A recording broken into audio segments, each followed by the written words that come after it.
This is a conversation with Jason Lake, an absolute veteran of esports who's been in the industry since 2003, I believe, when esports was very much still in its infancy. And since then, Jason has built up one of the most successful organizations in esports, which is Complexity Gaming. Now, Complexity has won over 140 championships across 30 different games, which is pretty crazy.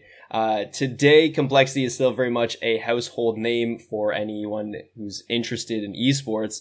But what really impresses me and interested me to do this interview was to talk to Jason about the things that motivated him through the darkest of times in his career.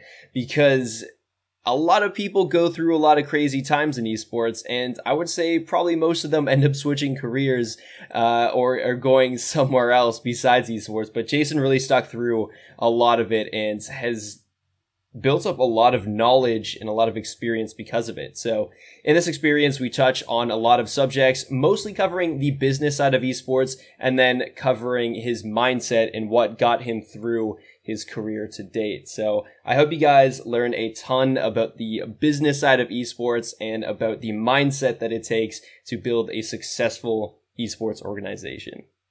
So to kind of start out, assuming that there are people that will be in the audience who might not know too much about you, just a general way, how would you explain who you are both inside of esports and outside of esports?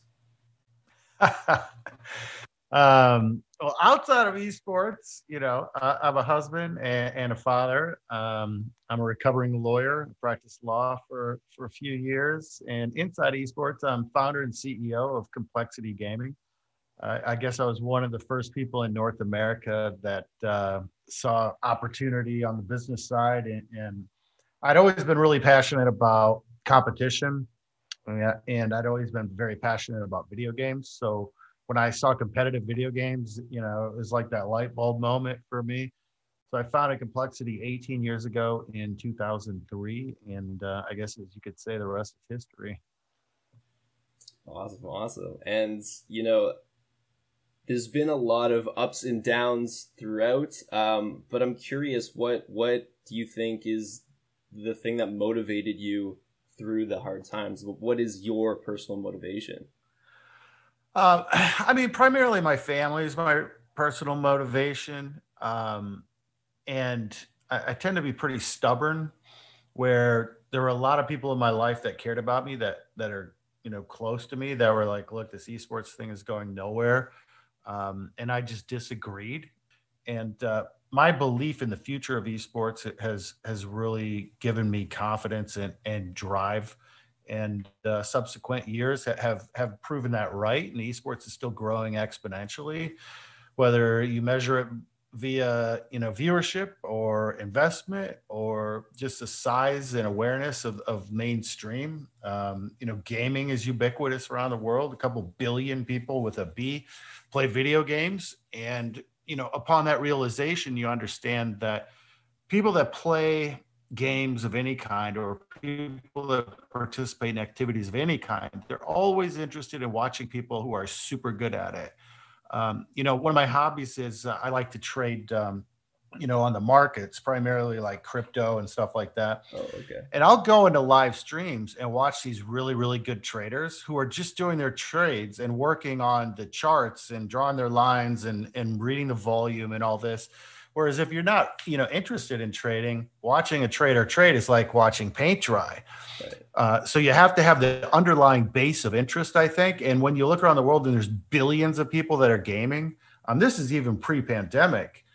It shows you there's a fertile ground, to plant some seeds and grow this plant called esports. But once the pandemic hit and everyone was trapped at home and all the traditional sports have been closed, esports really kind of came into its own. You hate to celebrate, something that happened during such a terrible time in our history. It's still happening, but if you look at it objectively, esports has really come into the mainstream consciousness as a form of entertainment, as a form of competition, and I think the sky's the limit. Yeah. Definitely just a quick side tangent, but I've also been getting into trading crypto a little bit lately. There you We don't go. necessarily need to include this part in the content, but do you Oh, go trade ahead. like any altcoins? Because my friends seem to think that altcoins are where the big money kind of ends up being earned. Oh, the lovely shit coins, huh? Yeah, yeah, Um, yeah. yeah, well, I guess some people, the Bitcoin maximalists think that any coin other than Bitcoin is an altcoin. I've had pretty big Ethereum holdings for since 2017. I don't really consider personally Ethereum an altcoin anymore. It's Yeah. grown so much and it has that network effect, and I think it's pretty big. But again, Bitcoin maximalists would. I think right now I'm in Litecoin, Link, Synthetics, an old one I've had called OMG, um, and a couple others. Yearn Finance. So I'm in some, but the vast majority of my holdings are in Bitcoin and Ethereum, and Bitcoin is the biggest percentage. So yeah, Yeah. I love the crypto world. I love what blockchain technology represents and how it's transforming the world. Most people don't even understand that. I love DeFi. I love everything to do with that ecosystem. I've always been a bit of a futurist. When I was a young kid, I was the first kid in my town to want an Apple computer. I was one of the first kids in my town to get an Atari, which was the old gaming system. I saw a lot of the websites coming along before most people did, because I would go to university computer labs, which were the only place back then that even had internet. Like I was around the birthplace of the internet.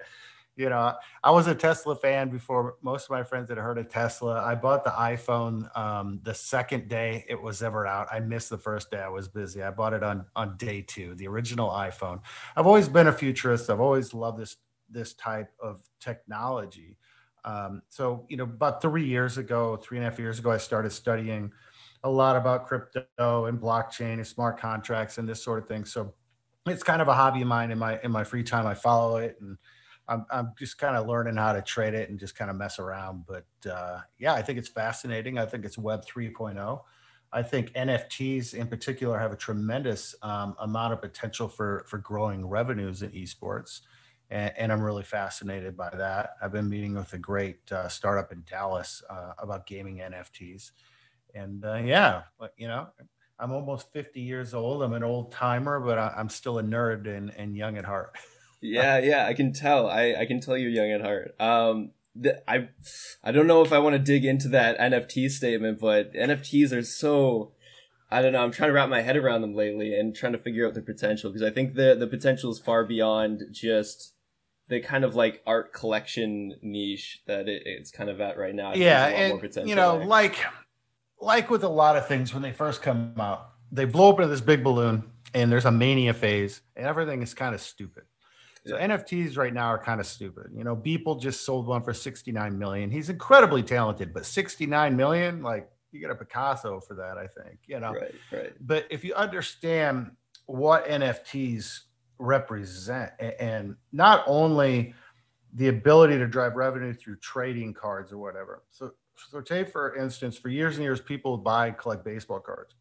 Right now, Epix makes like cards for Counter-Strike players and things, and they sell them. So you buy this card. If you want to resell it, quite often, especially in traditional sports markets, you need to have the car appraised. It gets a rating, AAA or whatever the ratings are. And then you got to go to a marketplace or to a baseball card convention, or you got to go to eBay to sell it. It's quite a process. And it's just kind of clumsy and very old world, and not it's analog, it's not digital. Well, with NFTs, whatever you're buying is perfect. It's just code, right?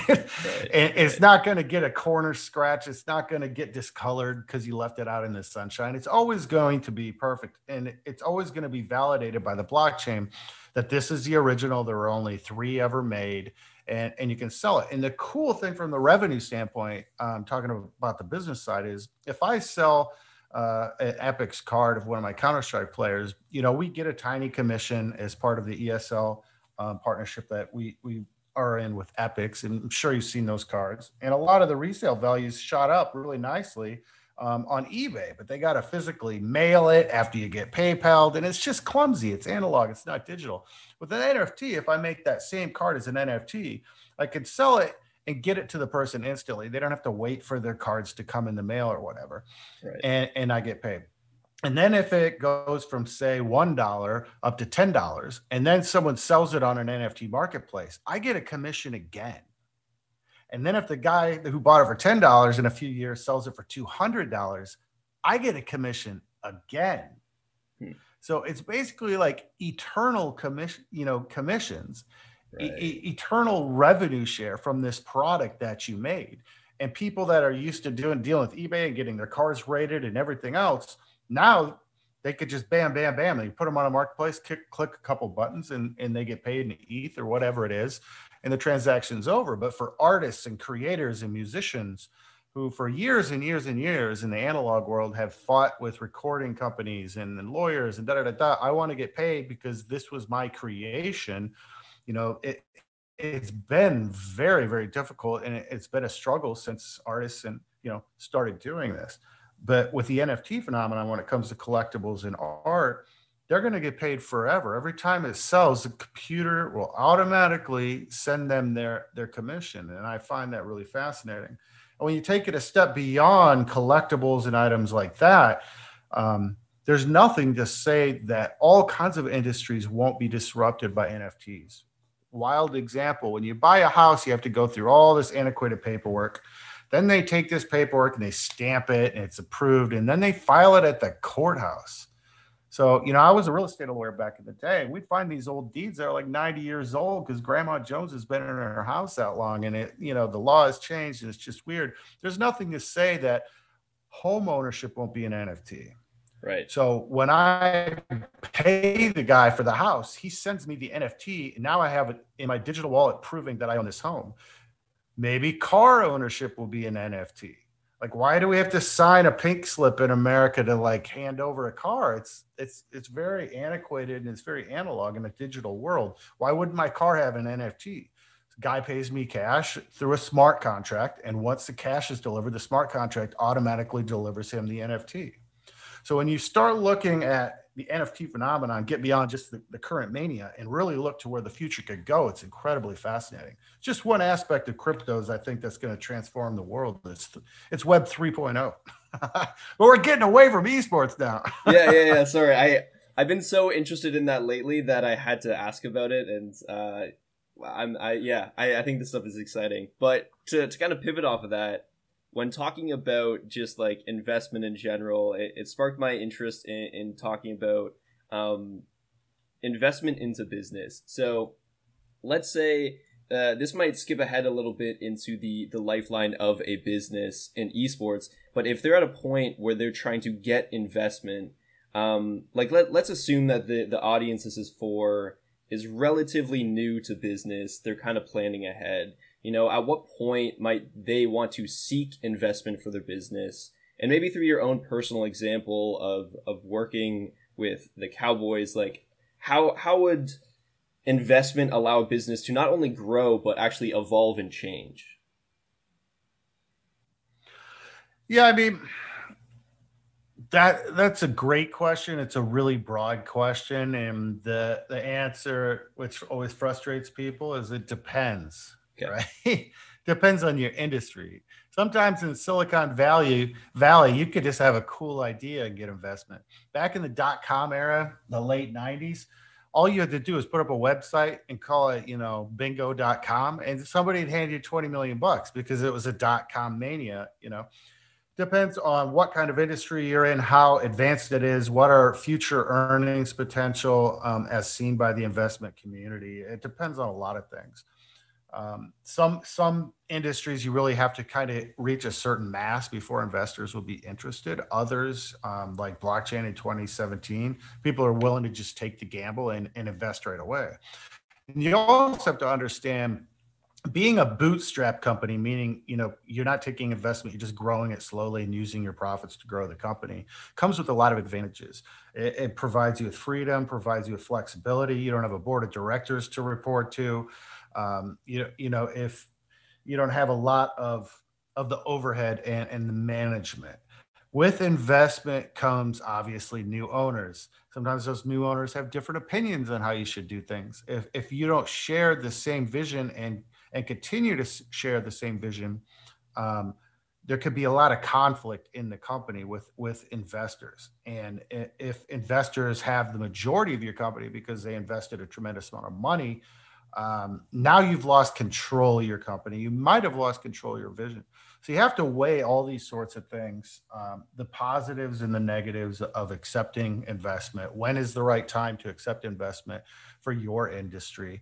Esports went through a huge investment kind of phase. Oh, call it 2014 to 2019. And it was almost seen as like this huge accomplishment. Oh, they got $50 million.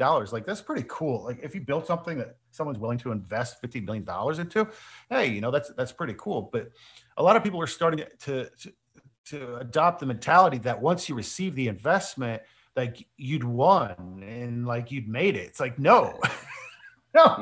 No, now the pressure is times 10. Yeah. Now you have obligations and fiduciary duties. Now you got a board breathing down your neck. They want to see all these spreadsheets full of all this revenue and expenses and projections going out years. Like, your life just got far more complicated. Yes, you have $50 million more to build your business and scale, your front office or whatever it might be, which is great. But there are positives and negatives to taking investment. I don't think a lot of people in esports understand that. Okay, that's very fair. It's very fair. And I believe I heard in an interview when you guys were seeking investment for Complexity, you spent at least, it was like about a year doing research and trying to find the right investor. Is that right? Yeah, a couple of years. Couple of years? Yeah, I spent a couple of years. And it was kind of stressful, to be honest, because our primary competitors were bringing on so much capital. It was becoming nearly impossible to compete. But it was also really fascinating because I got to meet people I never would have met otherwise.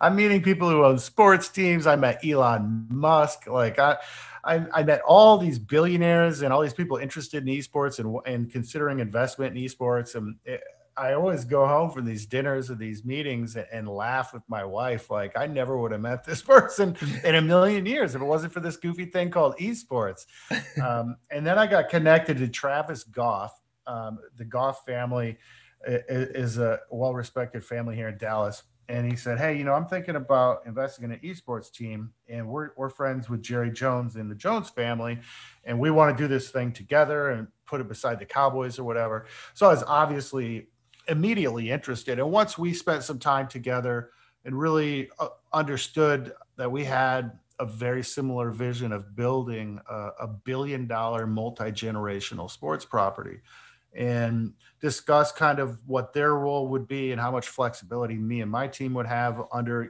their authority, of course, it just became obvious that they were great partners. And, we got the deal done and, moved everyone to Dallas. And it's been a hell of a ride. There's a tremendous amount of pressure being a Jones, owned company, being on the same campus as the Dallas Cowboys. Like, this group just doesn't mess around. They own businesses in many industries, and they're successful for a reason. They're very driven, and that's a lot of pressure. But my team has really rallied, and I think we've done a great job. We've built a tremendously amazing headquarters on the campus of the Cowboys, and really we're building out and scaling the company in some super interesting ways. Of course, COVID has kind of sidetracked that a little bit, like it has everyone. But being esports, we've been able to work from home, and our players have been able to play online tournaments. So we're still chugging along, and excited to get back to normal when we can get back in the headquarters here, hopefully soon. Yeah. I watched a video on I believe it's the headquarters you guys are using, and it seems so advanced. It seems very like high tech. It's like future esports. I love it. We put a tremendous amount of thought and precision into the design, and not only does the design and construction of the headquarters, but we've been building out for the past few years a program I call Esports 3.0. Without going on a long rant, real simply, esports 1.0, I consider the early days of esports. The players kind of played in mom's basement online with their teammates. They might see their teammates once or twice a year at CPLs or other events. Esports 2.0, again, centered around the player, was when they started moving into team houses. Like, hey, I want to do this for a living. I want to take this seriously. We're going to live in a house. We're going to train. And that was a great evolution of esports and the professionalism of esports. But it turns out it's not always really healthy living with your coworkers. So a lot of teams were having, interpersonal issues. Esports 3.0 is the evolution of what I consider player treatment and care and sophistication is. Our gamers prior to the pandemic lived in luxury apartments that we paid for. They got breakfast and lunch provided for free 5 days a week at the Dallas Cowboys training table, so their nutrition was covered. They get free memberships to the Cowboys Fit, the gym we have on the property, so their exercise was covered. We have a sports therapy hospital across the street on the campus, so they could get physicals and any preventative or reactive medical care right on the campus. And then they would come over to the GSBC, where we had our sports therapists and psychologists to deal with their mental health. So now we've covered living situation and privacy. We've covered nutrition. We've covered exercise. We've covered medicine, including mental health. And when they go into their training rooms, they're constructed to perfectly replicate what it's like to play in the big stages of esports. We can change the lights. We can make everything flash. We can pump in crowd noise. They have backup power supply. So if there's a big Texas storm and we're in a live match, our backup generator will keep the computers and the internet running for like up to 2 or 3 hours. So we spent a lot of time trying to really make a sophisticated environment around esports 3.0. We have a room we call the cognition lab. We used to call it the mind gym, but somebody had that trademarked and sent us a legal notice, so we had to change the name. We have a classroom where our players can go in with a gigantic 90-inch touchscreen, like a huge iPad, where their coaches can go over demos and draw on the screen. And yeah, it's a cool place to work. It's a cool place to train. And, the ecosystem we've built is meant to mirror and mimic traditional sports teams and their sophistication and the attention they pay to their athletes and the long-term viability of their careers. And that's what we've been building out. Of course, we were only in the headquarters, I guess, like 9 months or something before everyone got quarantined. But we're excited to get back there and get back to business as usual. Yeah. Actually, one thing that really interested me when I was watching a video on it was that like Cog Lab.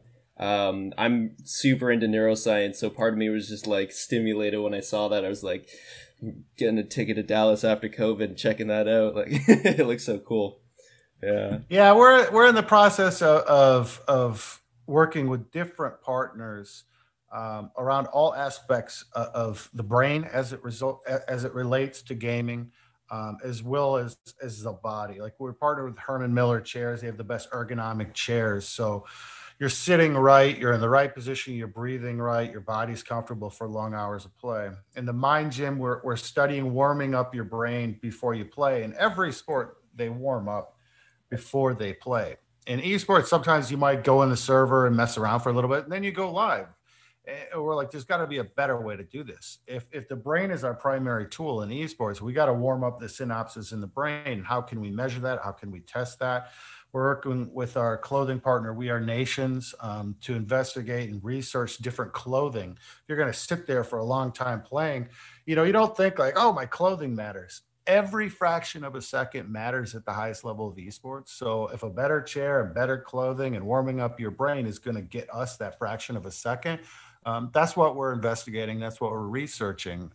We're looking down the corridors of time. We're trying to play chess, not checkers. And not all these things will pan out. But if we don't try and we don't do the research, of course, they never will. So it's an exciting time in esports, and we want to be at the cutting edge of technology. And we built our headquarters so that it can be a place where we can consistently be on that cutting edge. Yeah, just like a quick side note, I'm not sure, are you familiar with neurofeedback?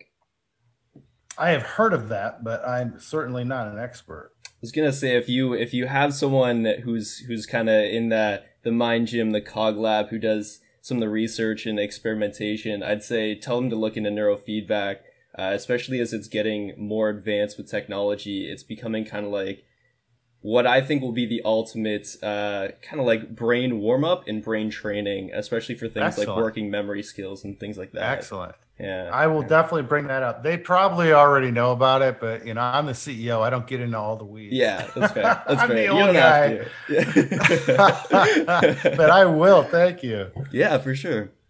And so, to kind of bring it back to the initial question around investment, if someone understands a lot of the caveats and they feel like they found the right people to work with, it sounds like for you, the reason to invest for you was because of competition and the pressure to grow. And I think that might in some ways be true for most businesses where there's a pressure to grow, whether based on demand or based on the competition around them in their industry. Are there any other reasons you think there might be for taking investment?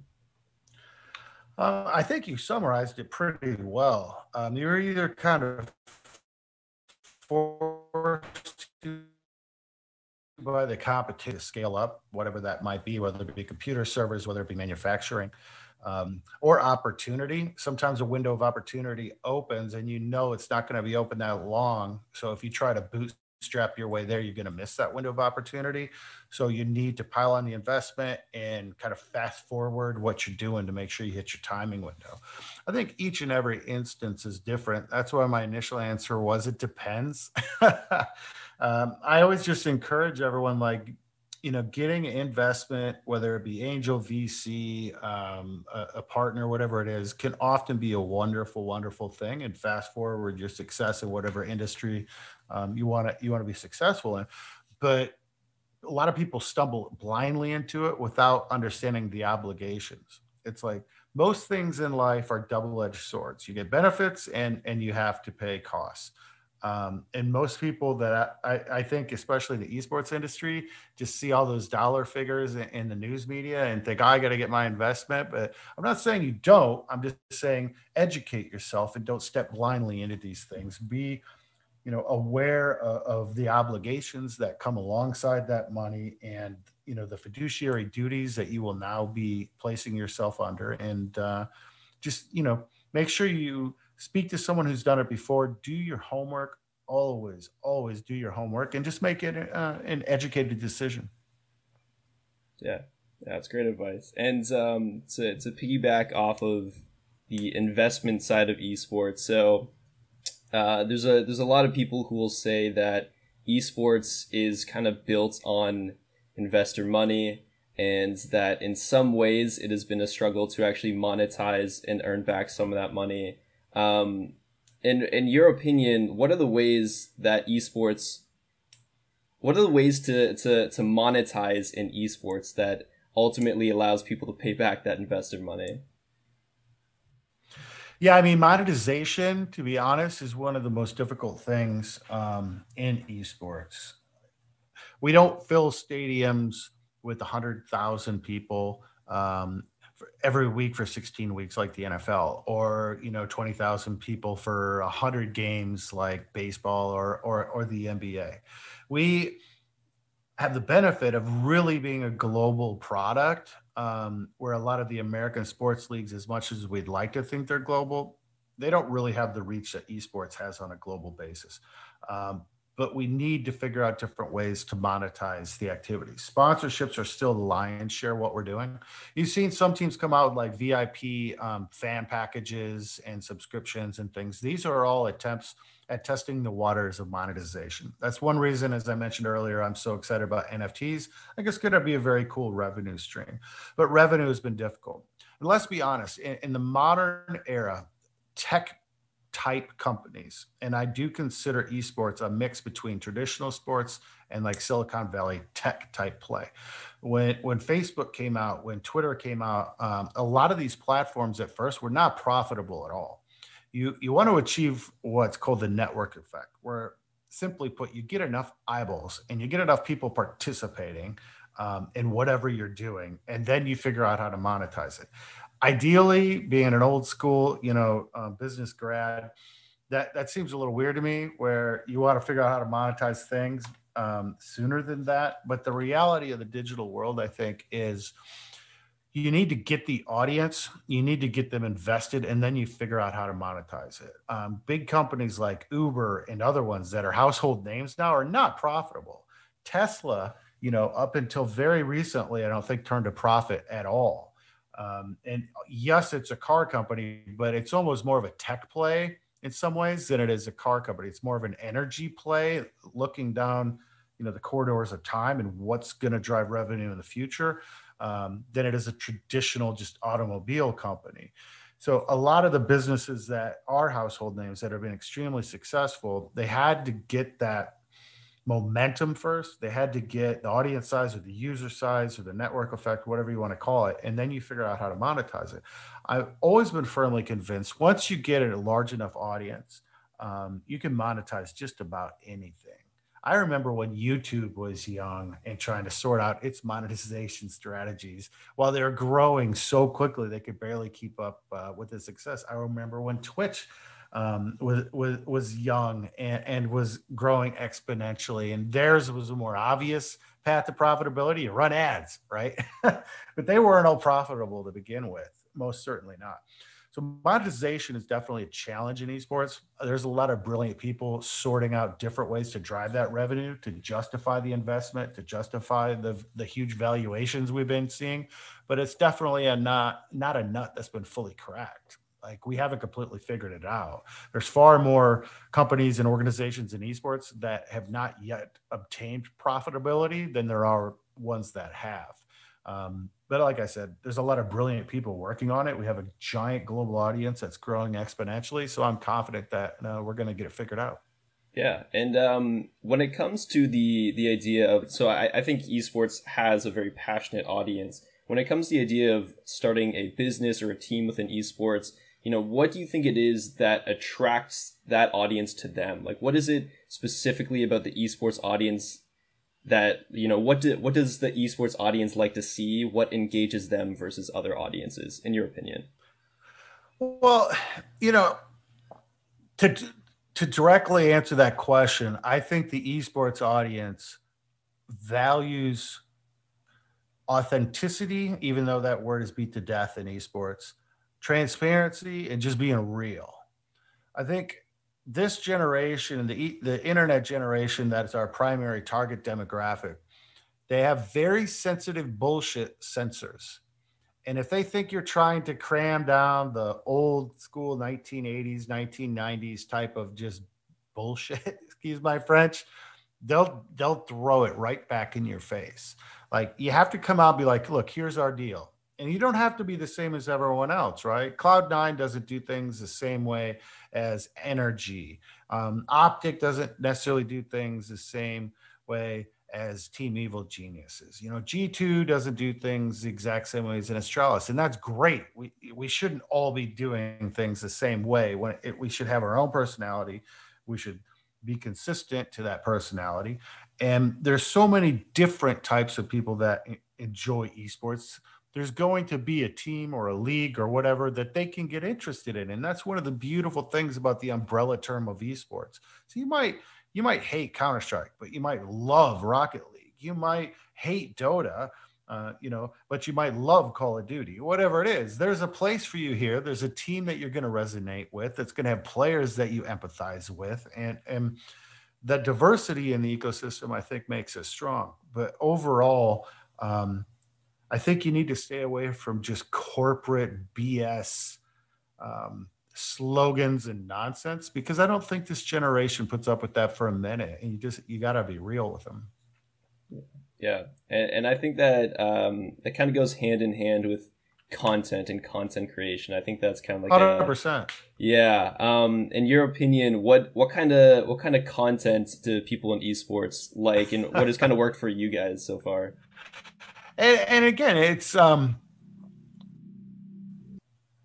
hard to say, like, what kind of content do people like, because there's so many different types of people in esports and consuming esports content.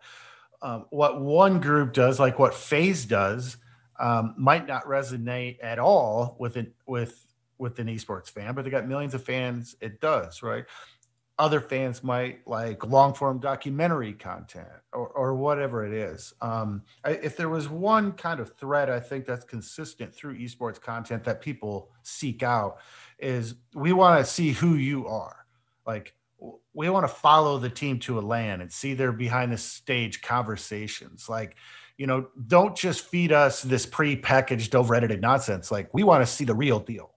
And, like I said, one kind of fan might want to see a different kind of personality, a loud, bodacious, just, in your face, F you, da da da. That might resonate with them. Whereas another fan might be a different type of personality, be like, hey, I want to see classy, mature, whatever. But I think the common thread that runs through content is people want to see what's really going on. People want to be able to empathize and cheer for and almost feel like they know these star players. They want to see them laugh. They want to see them cry. They want to hear their story. Whatever that personality might be is going to attract lots of fans to that personality. Whatever the brand personality might be is going to attract a lot of fans to that brand. But you got to show them, as much as you can, what the real deal is. We have a Counter-Strike documentary that's been award nominated a couple times called Through the Smoke. And it follows our Counter-Strike team around the world and through hotels and airports. And we do our very best while respecting, our players' privacy. And we're not out to make anybody look bad, but we do our very best to show like, this is a real deal, man. Like this guy's jet lagged. You got food poisoning. We got to play in the morning. This sucks. People are pissed. Like, come along with us, enjoy this. Like you're almost traveling with us. Like you could feel the tension while I'm screaming in the front row in London or whatever, or LA or whatever it is. And I find people really enjoy that. It just circles back to like, people want to see you be real and they want to know who you are. There's a million different ways you could do it. But I think that type of content resonates. I'm certainly not a content expert. I hire people for that sort of thing, but to me, I think that's important. Yeah. I think you're right on there. I think as someone who kind of grew up with esports already existing and having teams pioneered it, the things that attracted me were those kind of documentaries actually. And I'm not sure from like your perspective if you invest a bunch of time, effort, and money with your team and creating those documentaries, I'm not sure if there's like a direct, return on investment, but I think the long-term passion that you help create within the viewership is, I think over time it ends up paying back. Yeah. No, I totally agree. Agree. And so I'd also be curious about the other side of marketing that I think is like probably maybe equally as big, which is sponsorships. So if there's a company that comes to you guys and, let's say, we release a video and someone from the audience starts like this big, great esports company and they come to you and they ask you, what is the value of sponsorships? Like, why should we work with you? How would you explain that value to them? Oh, I mean, nowadays, in the old days, it was just like a pitch or writing it out on a napkin, at dinner. Today, we have all kinds of analytics companies that can quantify the value of impressions, how many times your logo is seen on streams or on stage. And it's a whole lot more sophisticated these days. We pay a lot of money to get very detailed analytic reports, made for sponsorship pitches and have, a team of people that pitch to sponsors and support our sponsor partners.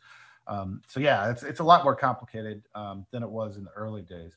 I think at a 30,000 square foot view, I tell sponsors, look, there's a lot of places you can spend your advertising dollars, but it's generally agreed that this demographic, call it 14 to 34-year-old, primarily male, are the hardest demographic to reach, yet they're arguably the most valuable demographic. They're making their purchasing decisions, their brand loyalties during this time of their life. Most of them are computer educated or computer literate, and a good percentage of them are going to be college educated. They're going to have disposable income. So you want to market to these people. But where else do you do it? They use ad blockers on streaming sites and on websites. They tune out of regular television, if they even have it in their house anymore. They're on Netflix or on Amazon Prime. How are you going to get, they don't read magazines. That's not a thing anymore. How are you going to get them brand exposure and share your brand vision to this generation so they can start to establish that loyalty? And then eventually, depending on your price point, start spending money on your products. Well, esports is a brilliant way to do that, because not only are you coming to where they are and showing them you understand something they're passionate about, esports, in general kind of adopts and appreciates sponsorships, which is quite opposite of, of a lot of other industries. And people that are passionate about esports and passionate about these teams are generally going to be grateful and probably spend their dollars when you support those teams or those leagues that they're passionate about. So at a high level, I guess it's where else you're going to reach this demographic that's highly sought after, very difficult to reach. And really, esports is incredibly affordable when you compare it to any other sport on the planet. And even when you compare it quite often to just boring ads on websites or on television. So I think the pitch kind of sells itself. The difficult part with a lot of companies is what they don't feel they understand. And, there's a lot of things that pop up in the news about these unhealthy kids playing games 20 hours a day and, all these FUD stories, fear and uncertainty and doubt about what esports is. And then they worry about the gun violence in the games, and they have legitimate worries because they're large corporations and nobody wants to lose their jobs or get sued. So it takes a leap of faith at first. And obviously over the last few years, we've seen such giant companies come in, from large car companies and beer companies and soda companies and energy drink companies, and the list goes on and on and on. It wasn't always like that. Nobody wants to be first, but nobody wants to be last. So I think now that we have a certain amount of steam with large companies that have kind of put their logos on these esports teams and leagues and other companies in the space, I think it makes it a lot safer for marketing managers to come in and spend those dollars in our space. But it's still not a slam dunk. You have to kind of walk them through it. Yeah. And I've seen a lot of companies come into the space and do big sponsorships with things that are more targeted towards like adult products, like mortgages and things like this. So I think, do you think the biggest opportunity for sponsoring, at least like the bigger teams, is for that long-term investment, or do you think there is like a lot of immediate return on investment?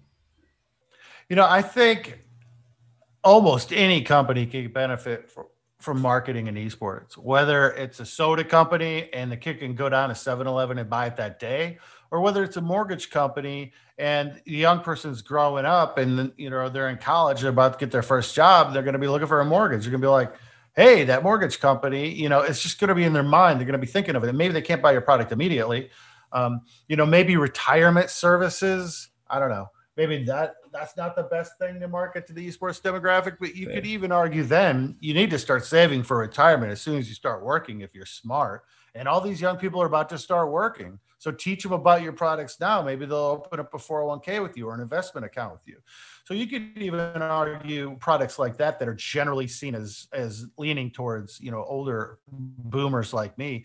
It's still valuable to market to this demo. So yeah, I think both products that can be immediate sales to a young person and products that, might take some time to play out. Like if you're Porsche or another luxury car brand, yeah, maybe the kid out of college can't afford that, but you still kind of placed your brand in that mind share. You've been able to send your messaging to those young people to keep your brand relevant, to keep your brand cool, right? To keep your brand on the cutting edge. You don't want these kids to graduate and not see Porsche's cool anymore. Yeah, for sure. And I'm gonna do kind of like a 180 on topics here, but the three topics I kind of want to cover were, I guess, like the money side, and the second one I wanted to cover was just the management side. So I think one of the things that I find really interesting about you is you have a lot of experience and passion and I guess like the coaching side of things. You love to be on the front lines. You love to be with the players. And I'm Yeah. I'm curious how much of that translates into your business life. Yeah, I love the esports side, right? I could have been in any business. I already owned a business that was rapidly expanding when I founded Complexity. Um, I find the esports business side to be, um, you know, I enjoyable, but it's not the reason I'm here. I could have gone to try to make money a million different ways. Did I believe there was going to be a business? Did I believe it could be gigantic? Of course, or I wouldn't have invested so much of my life in it. But I'm here for the games, man. I'm here for the competition. Like I'm here for the players and for the rivalries, and like I'm a fan as much as anyone in the world is a fan. And I like knowing the players and hanging out with players, even if they're not on my team. And I enjoy esports, and that's what I'm passionate about. The business is something that, I do find enjoyable, but very much secondary to esports itself, if that makes sense. And, you can't really have one without the other. You can't have high level mainstream attention garnering, this huge global sport without the business side. It's just never going to happen. We need smart business people to continue to come in. You might not be good at games, but maybe you're good at accounting. Maybe you're good at videography. Maybe you're good at marketing. Maybe you're good at whatever. We need you in esports to continue to build on the foundations. But for me, yeah, it's always been about the competition. Um, I still get way too nervous during close matches, even if I'm just sitting here in my home office watching. And, after all these years, I still really get into it. So if I had to pick which do I enjoy more, the business side and the money or the esports side, the games and the competition, it's the latter by far. Yeah, so and to kind of piggyback off of that, I wanted to ask, because you spent so much time kind of on the front lines with players directly, where does the skill of coaching come from for you? Have you actively studied coaching, or is it kind of just through experience? Yeah. Well, I mean, to clarify, I've never really been directly a coach. I Fair. laugh and I say I'm more of a cheerleader, right? Or a manager. I try to manage the Sure. relationships. I try to motivate people.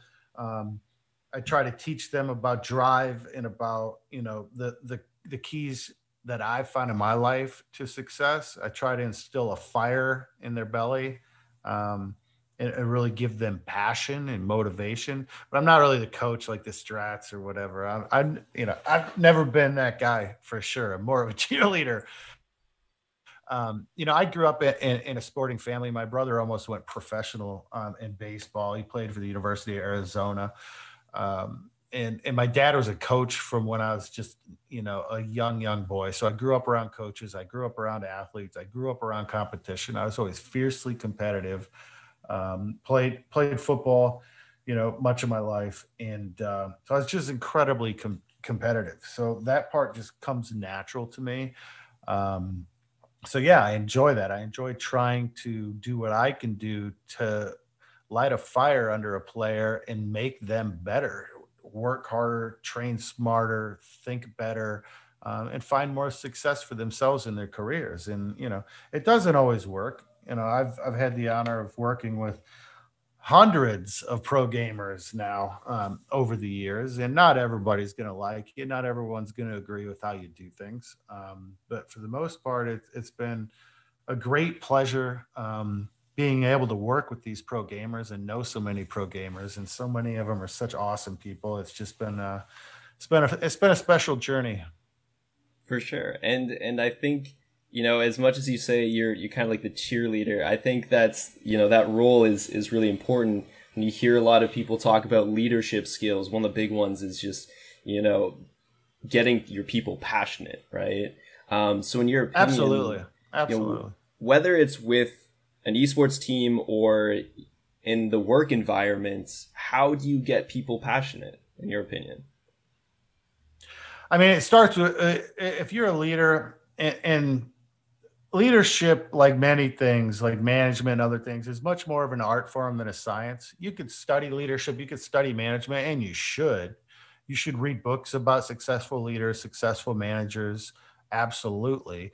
But at the end of the day, it's if you don't really have a passion for what you're doing as a leader, you can't instill passion in others. If you're not fully vested and fully into what you're trying to do, people won't follow you. You have to lead by example, and you have to be passionate about what you're doing to properly lead and manage people, in my opinion. And if you ever come to a point where you just don't have that passion and you're just not into it anymore, you need to step into something different, because eventually, if the fire goes out in your belly, is the old phrase I like to use, um, people will see it and it'll go out in theirs as well. So I think the most important thing, if you want to continually be able to motivate people, is you have to really believe in what you're doing and you have to be motivated yourself. Yeah, 100%. And the kind of piggyback question off of that is, how do you build not just passion within like one person, but if we're focusing on just maybe even not passion, but generally building a productive environment? What are the keys to managing people where you're trying to build that, I guess, team culture is a way to think of it. What way would you recommend for others to build an optimal team culture?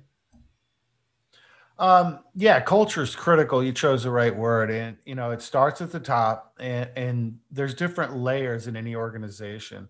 You have, I always joke that I have generals and lieutenants, and your key people, your generals, lieutenants, whatever you want to call them, need to be just as passionate and genuinely invested in what you're doing as you are, or it won't filter down. I've been blessed for years to work with people, many of whom worked for me for free for years because none of us were making any money. It was just a labor of love. Hell, I was losing hundreds of thousands, investing, because we just loved what we did so much. And we're all very blessed these days to be able to get paid for doing what we love, and we're thankful for that.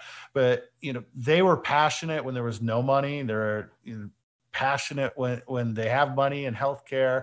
You need those kinds of people around you. You can't establish a culture without other leaders in the organization that are just as hardworking, that are just as passionate, that believe in what you're building as much as you do. No person can be a man or woman unto themselves. Like, you need to learn how to motivate and lead your lieutenants and generals, for lack of a better term, and then you need to empower them and help coach them and grow them and mature them, while you yourself are always growing and always learning and always maturing. But once you surround yourself by those types of people, the sky is really the limit. There's nothing you can't accomplish, because the culture is going to take care of itself if the top couple layers of your organization are all hungry and passionate and good people and working with honesty, integrity, and doing right by people the best of their ability. Good things are going to happen. Yeah. Okay. So it sounds like in a lot of ways the team culture is really based on the people that you bring onto the team. And with that being said, what are some of the things you've learned from hiring people and bringing people onto your teams? The good and the bad side through the mistakes and successes. What have you learned from that? Yeah, esports specific, I've learned you really want almost every person in your company to have some excitement and passion level for esports. I've brought in very talented people into different roles as we tried to scale the company and make the company more sophisticated, that weren't necessarily like really into esports. They're just good at their job, and they're definitely good at their job, or we wouldn't have hired them. But there was a disconnect in the organization to where they were just kind of there to do their job, sales or marketing or whatever that job would be. But they didn't really buy in to what we were doing. They weren't jumping up and cheering when we wanted a last second bomb defusal or whatever. And that disconnect created rifts kind of in the company between like the gamers that just love gaming or passionate about gaming, and the people that were just kind of there because that's their job. They're almost mercenaries. And that was a mistake I've made over the years, to where every person in my company now needs to have some love for gaming. They have to be a gamer, and then maybe they're not crazy about every game we're in. Of course not. Maybe they're not crazy like I am about the competition or whatever, but they love games and they have that flowing in their blood, and they really enjoy what we're doing. To me in esports, that's very important, and that's a lesson I've learned. That's actually a big lesson. Yeah, I think that makes a lot of sense to me. Um, to kind of move it in a different direction, when it comes to finding those people in the first place, one way someone might find those people is through networking. But for someone who isn't, super business savvy yet, and the idea of networking is very new to them, what would you say generally is the whole value of networking and trying to meet more people in esports? Yeah, I think it's incredibly valuable. I wrote a small piece about it on my Facebook. If you go to my Facebook and go under notes, I about 3 years ago, 4 years ago, I forget, I wrote some pointers about getting a job in esports and different things. So one of the biggest things you have to do is network. Like it or not, quite often in this world, it's not always what you know, it's who you know. Um, and if you are a complete unknown and just sending cold emails with your resume all around esports, you're going to have an uphill battle. But if you've got a couple people to vouch for you, maybe they work for an esports company or whatever, and they can go be like, hey, Billy over here or Sarah over here doesn't, hasn't worked in esports, but they're super motivated. They're awesome. Da, da, da. You're going to eventually get your foot in the door. So in networking, frankly, has never been easier in the history of the world, between Twitter and social media and Instagram and Zoom. It's so easy to network these days. But at the same time, once events do return, go to events, meet people face to face, grab a coffee, go to dinner, shake hands, put a name to a face in the real life, because that's really valuable. But yeah, networking is incredibly important. And I have some other notes on there too, and they're older, but they're all kind of timeless when it comes to being able to get a job in esports. And as you mentioned earlier, I've got a couple things on my YouTube, Jason BW Lake. You can check out a couple of videos there I've tried to put up to to answer a lot of questions. I get so many questions and I just don't have time to get back to everyone, but I try to answer some of those types of questions on there as well. Yeah, for sure. And another thing I want to kind of start that off just to lead into this next question, which is, I think that there is definitely a right way and a wrong way to network. In your opinion, what are some of the biggest mistakes people make when they try to start networking? Like I said earlier, networking is more of an art form than a science, but you can learn parts of it in a scientific way. I always recommend people read this old book called How to Win Friends and Influence People by Andrew Carnegie. If I hope it's Andrew Carnegie. I'm so tired right now. Carnegie. Anyway. Yeah. How to Win Friends and Influence People. Yeah. And that's like your networking 101. And that's where I advise you start. That's where I have my children starting. Some of the bigger mistakes people can make, I think, are being too heavy-handed right out of the gate. People that are working in esports are busy. We work insane hours. We do interviews, well into the evening, and we're jet lagged from planes, and our time is very valuable, and there's not a whole lot of it. So if someone's constantly badgering you in a way that's almost more annoying than persistent, you're going to, not only you're not going to give them an opportunity, you're going to kind of like blackball them in the back of your head. So you can't come off too strong. And I think that's a mistake a lot of people make from the get-go. I'm trying to think. We had a young guy who kind of pursued a job opportunity with me. He was sending me Facebook messages for months and months and months, and he was producing decks. And I told this story, I can't remember where now. On your YouTube channel, yeah. Was it on my YouTube? I thought so. Definitely check that out. And that was a perfect way of kind of being politely persistent while offering something. He would send me actual decks like, hey, here's a cool marketing idea for Complex. complexity. And you go through and he had all the art and the idea was laid out. And I'm just like, yeah, that's pretty cool, but I'm busy. I didn't think of it. 3-4 weeks goes by and he sends me another one. He's not bothering me. He's not being just annoying or pesky. So he's being patiently persistent, and he's actually offering me something to show me his skills and what he's capable of. And I was like, dang, that's pretty good. Fast forward down the line, he was an intern. Now he's a full-time employee. So that was a really great example of a way that works. Yeah.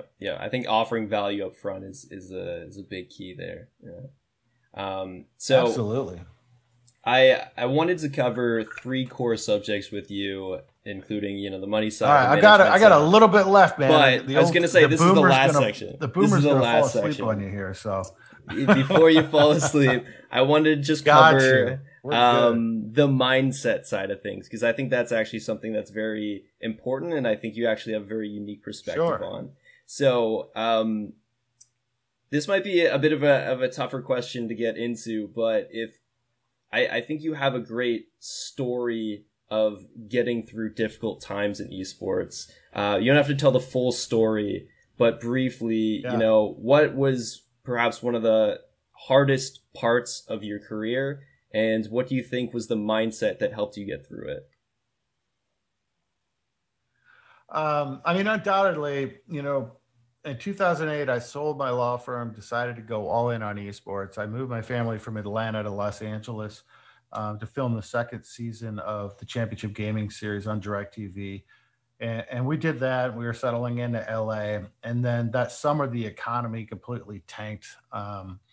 And that early November, they announced that they canceled the league. So now I found myself in California, where I wasn't licensed to practice law. I had sold my law firm.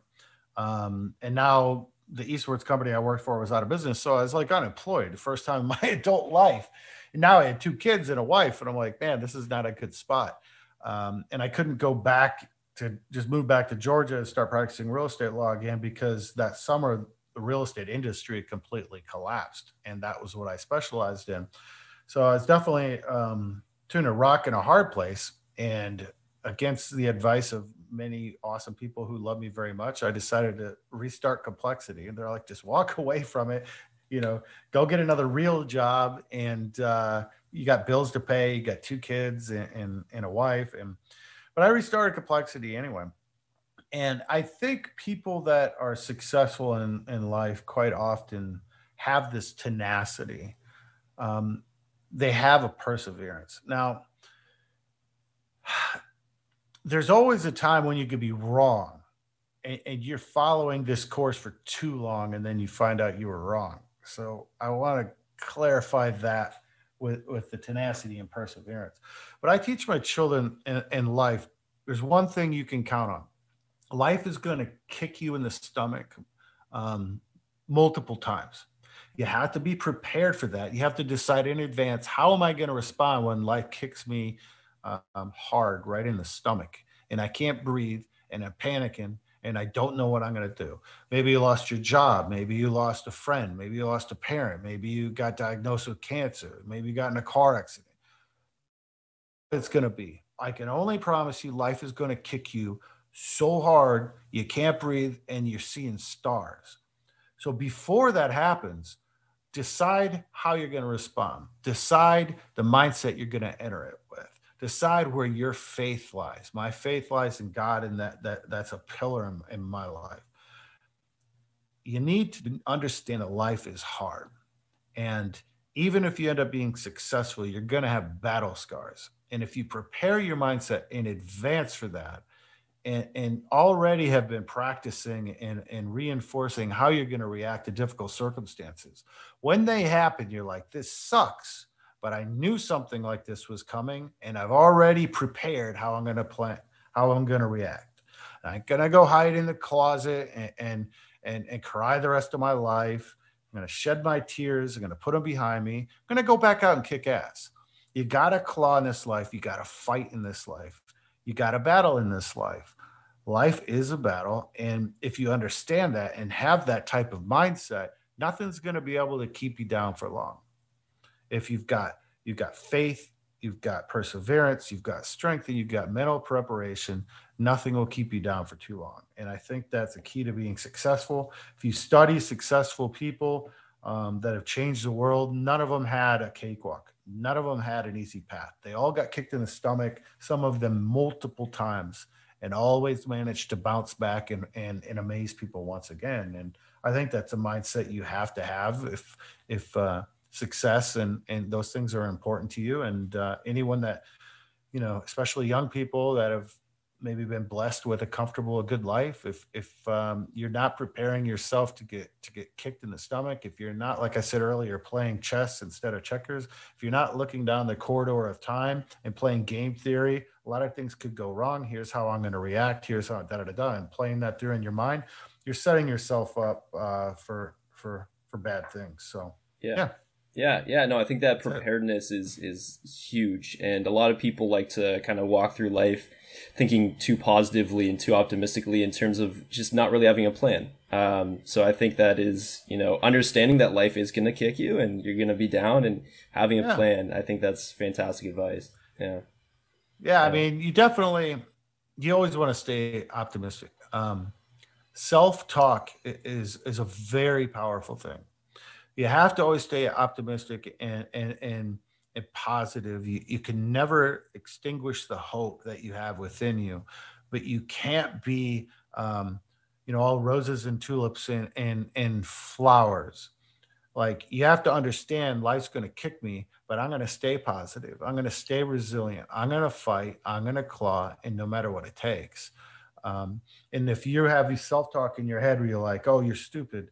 Oh, you're never going to make it. Oh, you're a failure. You've already lost, period. And we try to work with our gamers on this. We get gamers from all kinds of backgrounds with all kinds of mental mindsets and everything else. If you can't get the self-talk in your head straightened out, don't expect to straighten out the rest of your successful life. You got to start with how you talk to yourself, maintaining your optimism, and then preparing for the inevitable difficult times I think that you're going to run into in the future. Yeah, for sure. The other side of mindset that I want to discuss, you actually had a great piece that you wrote on kind of like hustle and work ethic. In short, I think one thing that I saw was, work ethic and passion are really, really important. But a lot of people have that as kind of like a short-term feeling and don't transition it into a real system for productivity. In your opinion, what is the power of turning that passion into a system and schedule? Yeah, I mean,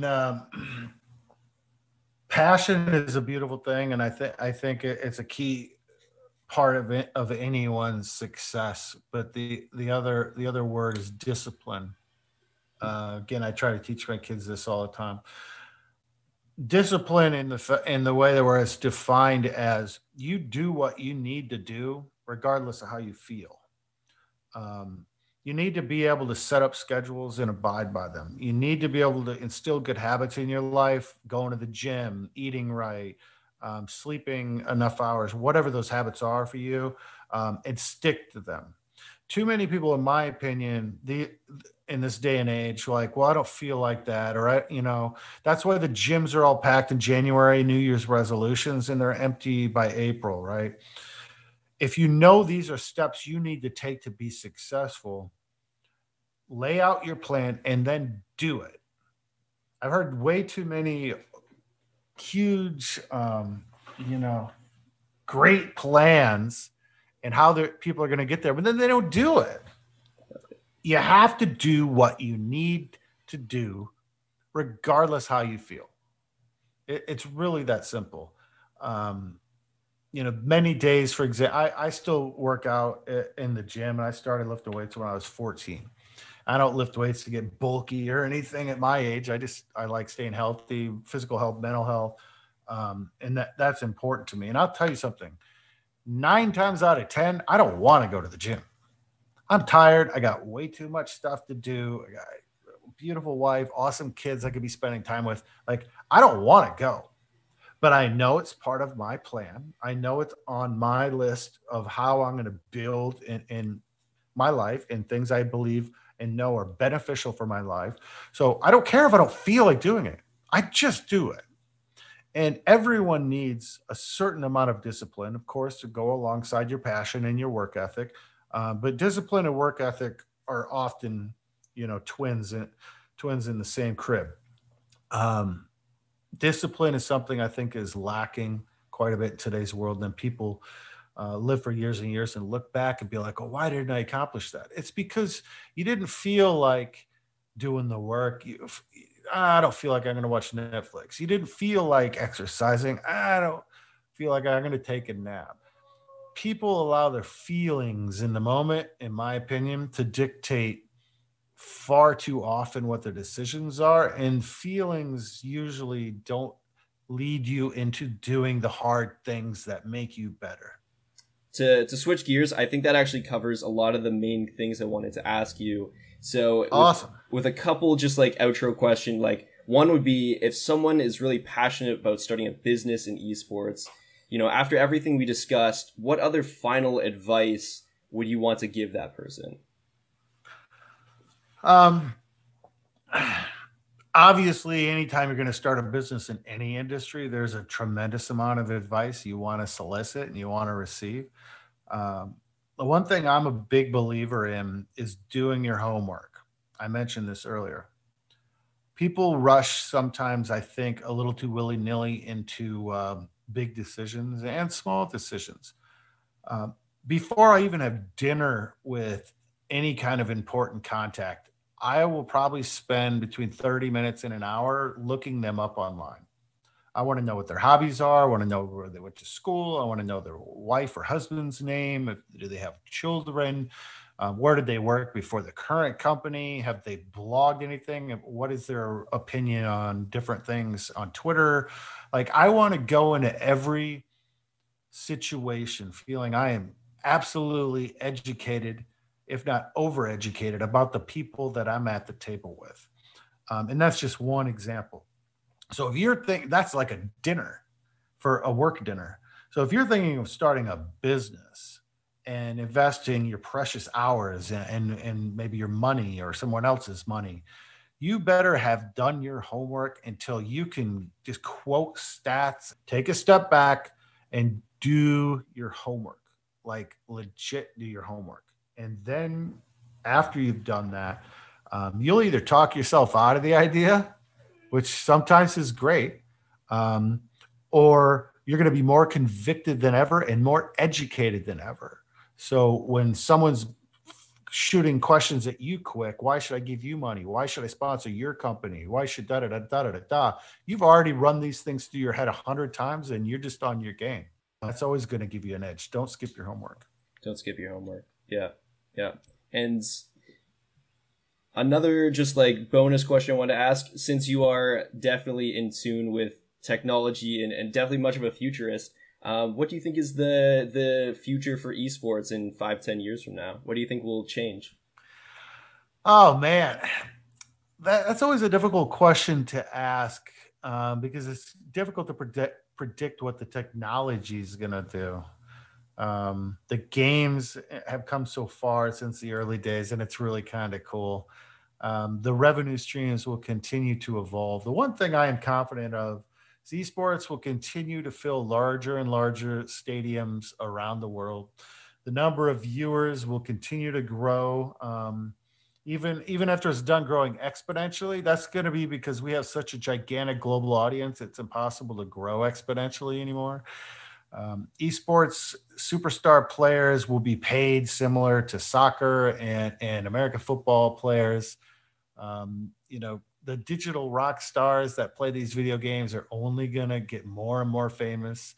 The influencers are going to be even more famous than they are today. The worlds of music and entertainment and Hollywood are already bleeding into the esports space, and vice versa. And, kids that are born now and in the coming years, they're going to grow up where esports is just as normal as watching a football game or a basketball game with your parents. So when I started back in the day, it was quite a crazy idea, and most people thought it was absolutely ridiculous and just plain stupid. it won't be viewed that way anymore. It's going to be a part of the social fabric. And, the famous teams will be looked at like the Dallas Cowboys or New York Yankees. And yeah, there's nowhere to go but up for esports. So if you're someone that's interested and you're watching this video, plenty of room for more people. Do your homework, network well, and I look forward to meeting you in the future. That's awesome. That's awesome. Well, thank you so much for your time. I know you cutting out some Absolutely. of your evening, you pushed through it even though you're tired, and I have not so awesome internet where I am right now, but I appreciate it. And again, good. like, the reason I want to talk to you is because I think you're a very inspiring figure in esports. You're kind of one of the pioneers of esports who helped push the industry forward through a couple bumpy, points in time. And actually one way that I think of it is like, kind of like a father figure of esports, because I think the passion you have for it is less about like a short-term passion. It's more of like almost a paternal love for the industry. And I think that's very respectable. So thank you for everything you've done in esports. Well, thank you. Thank you. And thank you for having me. I appreciate it. I hope you guys loved this conversation. It was so much fun actually to talk to Jason, and we got on some interesting tangents at the start, especially around cryptocurrency, but I love being able to just casually talk to people in esports like that. If you want to see more from Jason, he definitely has so much more knowledge to offer. So I'm going to leave a link to his social media and his YouTube channel in the description. Now, I was mostly interested in interviewing him after I started watching and getting into a lot of his YouTube content.